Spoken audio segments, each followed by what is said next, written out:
Hello गाई, श्री स्वामी समर्थ. हा video मी घरापासूनच record केला होता, पण बाजूला खूप आवाज येत होता, सो मी व्हॉइस ओव्हर करून शेअर करते.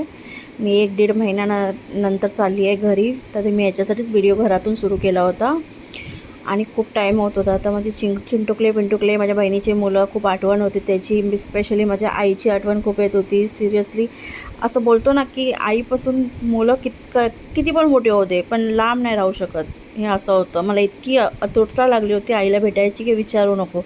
मी मस्त त्यासाठी थोडा खाऊ घेतला, मुलांसाठी खाऊ घेतला.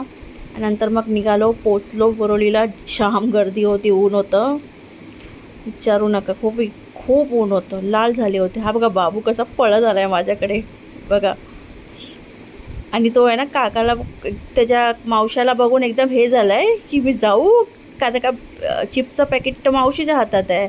पण गेला. आणि काकाला मस्त पप्पी, ॲक्च्युली त्याचा काकावर जास्त जीव आहे मावशीपेक्षा, पण चॉकलेट आणि हे माझ्या हातात होतं. तर मस्त बाबू बघा पप्पी विप्पी देतो आहे. आणि मी पहिला बाबूला सोडलं आणि मी गेली माझ्या आईकडे. माझी आई वाट बघत, बघा कशी वाट बघते मुलीची. बोलली तर बाहेर उन्हात येऊन बसली आहे. आता मला बोलेल चल चल पहिला आतमध्ये चल, गरमी होऊन राहिली आहे, पहिला आत चल चल चल आत चल बोलते. गरमीमध्ये उभी नको राहू 5 मिनटं, पण खूप गरम झालं आहे तुला.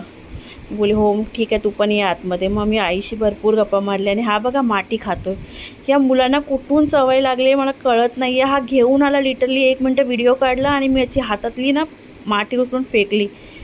काय बोलू नको, ऐकतच नाही. आणि आता मग बहिणीकडे आम्ही संध्याकाळचं जेवण केलं आणि मस्त तिने जेवण केलं होतं. दुपारचं जेवण तर मी रेकॉर्ड नाही केलं, कारण का आईसोबत इतक्या टायमानंतर भेटलं तर आई बोली मोबाईल साईडला ठेव, माझ्यासोबत गप्पा मार.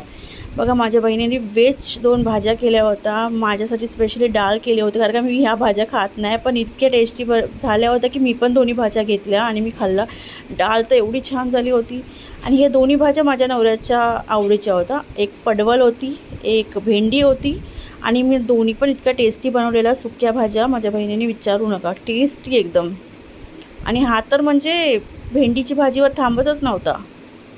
मी बोली काय झालं, बोलतो ही पण भाजी एवढी टेस्टी झाली आहे विचारू नको. मी बोली ठीक आहे खा पोट भरून. आणि मी पण खूप पोट भरून खाल्लं. लोणचं वगैरे सगळं तिने 2-2 भाज्या बनवलेल्या. नंतर मग मी भात लास्टला घेतला थोडासा डाळीसोबत. आणि इतकी मजा आली. असा संपला दिवस आमचा. आणि आता घरी जायला निघालो. ट्रेन जाम लेट होती, खूप चालायला लागलं, कारण का प्लॅटफॉर्म 1 वर आली होती. विरारचा असंच प्रॉब्लेम.